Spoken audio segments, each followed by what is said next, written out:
Hello friends, તો આજે આપણે ઝટપટ તૈયાર થાય એવા બે પ્રકારના પુડલા બનાવશું જે ખાવામાં ખૂબ જ હેલ્ધી અને ટેસ્ટી છે અને બનાવવામાં ખૂબ જ સરળ છે. તો ચાલો બનાવવાનું શરૂ કરીએ. તો તેના માટે આપણે એક બાઉલ લઈ લીધું છે. તેમાં આપણે અડધો કપ જેટલો ઘઉંનો લોટ એડ કરી દઈશું અને સાથે જ આપણે અહીંયા પા કપ જેટલો બેસન એડ કરી દઈશું. અને હવે આપણે તેમાં પા કપ જેટલો રવો એડ કરી દઈશું. રવો નાખવાથી આપણે પુડલાનો ટેક્સચર એકદમ ક્રિસ્પી આવશે. ત્રણેય વસ્તુને સારી રીતે મિક્સ કરી લેવાની છે. અને ત્યાર પછી અહીંયા મેં પા કપ જેટલી છાશ લઈ લીધી છે. તમે અહીંયા છાશની જગ્યાએ દહીં પણ એડ કરી શકો છો. અને ત્યાર પછી આપણે છાશ નાખીને તેને મિક્સ કરીને આપણે તેનું એક ખીરું બનાવી લઈશું. તો અહીંયા લોટમાં ગાંઠો ના પડે એ રીતે આપણે સારી રીતે તેને મિક્સ પહેલાં કરી લઈશું. પછી જરૂરત પ્રમાણે આપણે તેમાં પાણી એડ કરીશું. તો અહીંયા આપણે સારી રીતે લોટને મિક્સ કરી લીધો છે. હવે આપણે દહીંવાળા કપમાં જ બીજું પાણી એડ કરી દીધું છે પા કપ જેટલું. અને તેની આ રીતે કન્સિસ્ટન્સી આપણે રાખી છે. અહીંયા આપણે ખીરું એકદમ સ્મૂથ બનાવીને રેડી કરી લીધું છે. હવે આપણે તેમાં શાકભાજી ઉમેરી દઈશું. તો અહીંયા અડધા કપ જેટલી ખમણેલી ગાજર આપણે એડ કરી દીધી છે. અને કેપ્સિકમ આપણે એડ કરી દીધું છે પા કપ જેટલો. ત્યાર પછી જેની સમાયેલી એક ડુંગળી આપણે એડ કરી દેવાની છે. આદું અને લીલા મરચાં તમે તીખાશ પ્રમાણે લઈ શકો છો. ઝીણા સમાયેલા ધાણા એડ કરી દઈશું.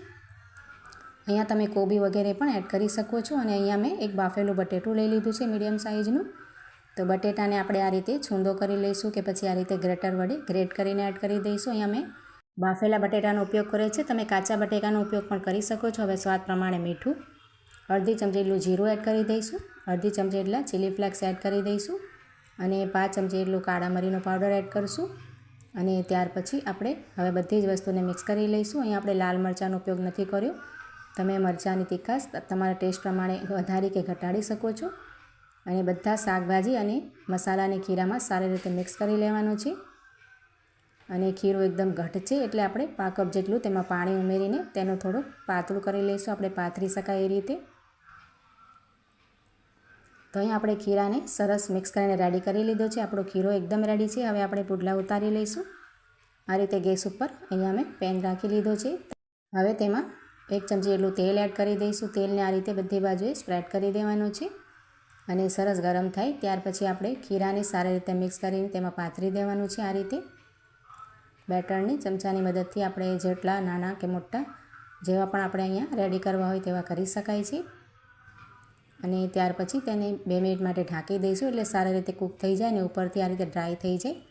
ત્યાર પછી તેને આપણે ફ્લિપ કરતા જઈને બંને બાજુથી એકદમ ક્રિસ્પી થાય અને સરસ કલર આવે ત્યાં સુધી શેકી લઈશું.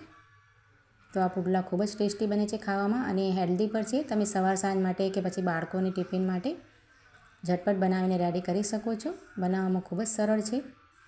તો અહીંયા બંને બાજુથી આપણે સરસ ગોલ્ડન કલર આવે એ રીતે શેકીને રેડી કરી લેવાની છે. અહીંયા આપણો પુડલો એક રેડી થઈ ગયો છે. હવે આપણે તેને પ્લેટમાં લઈ લઈશું. અને આ જ રીતે આપણે બીજા પુડલા પણ બનાવીને રેડી કરી લેવાના છે. તો મિત્રો, રેસીપી સારી લાગે તો તેને લાઇક, શેર અને કમેન્ટ જરૂરથી કરજો. અને આવી જ બીજી રેસીપી જોવા માટે મારી ચેનલને સબસ્ક્રાઈબ કરી આપજો. તો અહીંયા આપણે પુડલા બનાવીને રેડી કરી લીધા છે. એકદમ ટેસ્ટી અને એકદમ હેલ્ધી બનીને રેડી થાય છે. અને ઉપરથી ક્રિસ્પી તેનું ટેક્સચર આવે છે. તમે એકવાર તેને ચોક્કસ ટ્રાય કરજો. ખૂબ જ સરસ બને છે. તો ચાલો હવે બીજા પુડલા પણ આપણે બનાવીને રેડી કરી લઈએ. તો તેના માટે આપણે અહીંયા એક બાઉલમાં અડધા કપ જેટલા પૌવા લઈ લીધા છે. અહીંયા તમે જાડા કે મોટા કોઈ પણ પૌવાનો ઉપયોગ કરી શકો છો. પૌવાને આપણે 2-3 પાણીથી સારી રીતે વોશ કરી લઈશું. અને ત્યાર પછી તેનું પાણી નિતારીને આપણે હમણાં આ રીતે તેને સ્ટ્રેન કરવા મૂકી દઈશું એટલે સોફ્ટ થઈ જાય. અને આગળની તૈયારી કરી લઈશું. અને ત્યાર પછી અહીંયા બીજા બાઉલમાં મેં અડધો કપ જેટલી સૂજી અને તેમાં પા કપ જેટલું દહીં એડ કરી દીધું છે. અહીંયા કેમેરામાં થોડીક મિસ્ટેક આવી ગઈ છે એટલા માટે શૂટ નથી થઈ ગયું. તમે જોઈ શકો છો. ઝીણો રવો અને તેમાં પા કપ જેટલી દહીં એડ કરી છે. હવે આપણે દહીંમાં રવાને સારી રીતે મિક્સ કરી લઈશું આ રીતે. અને મિક્સ કરી લીધા પછી આપણે તેમાં શાકભાજી ઉમેરી દઈશું. તો અહીંયા આપણે ગાજર ઉમેરી દઈશું પા કપ જેટલી. અને બોઇલ કરેલા વટાણા આપણે લઈ લીધા છે તે તેમાં એડ કરી દઈશું. અહીંયા પા કપ જેટલા વટાણા છે. એક નાની સાઈઝની જેની સમાયેલી ડુંગળી એડ કરી દઈશું. અને આદું અને લીલા મરચાં તીખાશ પ્રમાણે મરચાં આપણે એડ કરી દેવાના છે. અને ત્યાર પછી અહીંયા એક ટામેટાને ઝીણું સમારીને આપણે એડ કરી દઈશું. અને હવે આપણે તેમાં ઝીણા સમાયેલા ધાણા એડ કરી દેવાના છે. અહીંયા તમે બીજા કોઈ શાકભાજી પણ એડ કરી શકો છો. સ્વાદ પ્રમાણે મીઠું એડ કરી દઈશું. 5 ચમચી જેટલું જીરું એડ કરી દીધું છે, 5 ચમચી હળદર એડ કરવાની છે અને ત્યાર પછી અહીંયા 5 ચમચી જેટલા ચીલી ફ્લેક્સ અને 5 ચમચી મરી પાવડર એડ કરી દઈશું અને બધી જ વસ્તુને સારી રીતે મિક્સ કરી લઈશું. અહીં અમે લાલ મરચાંનો ઉપયોગ નથી કર્યો. તમે તમારી તીખાશ પ્રમાણે મરચાંને વધારી કે ઘટાડી શકો છો. અને હવે શાકભાજીને સૂજી અને દહીં સાથે સારી રીતે મિક્સ કરી લઈશું. અહીંયા તમારી પાસે કોઈ શાકભાજી અવેલેબલ ના હોય તો તમે તેને સ્કીપ કરી શકો છો.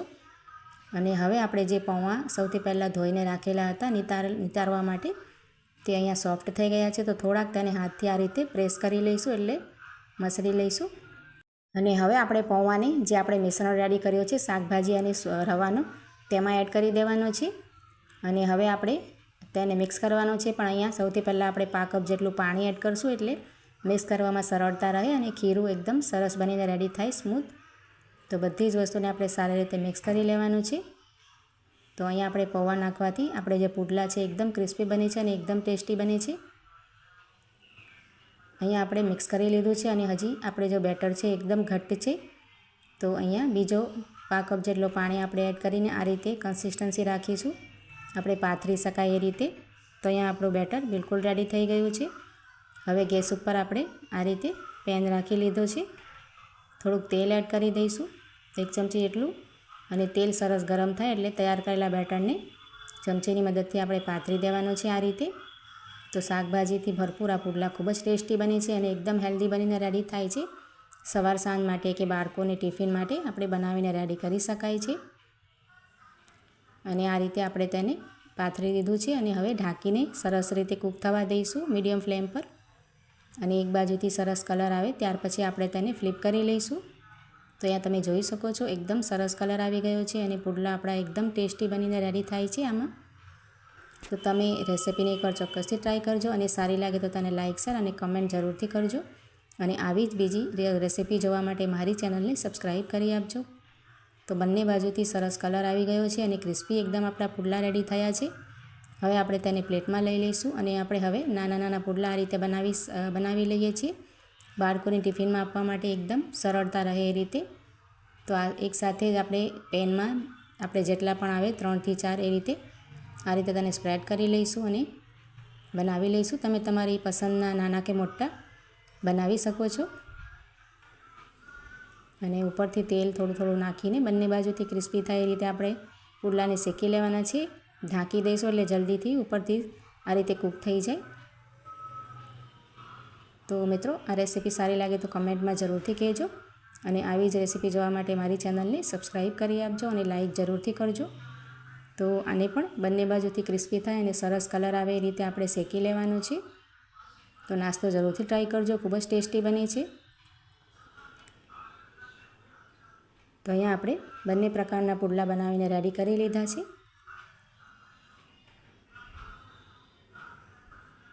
નાના મોટા બંને આપણે પુડલા રેડી કર્યા છે. તમે પણ આ રીતે ચોક્કસથી ટ્રાય કરજો. તો ચાલો મળીએ નવા વિડીયોમાં.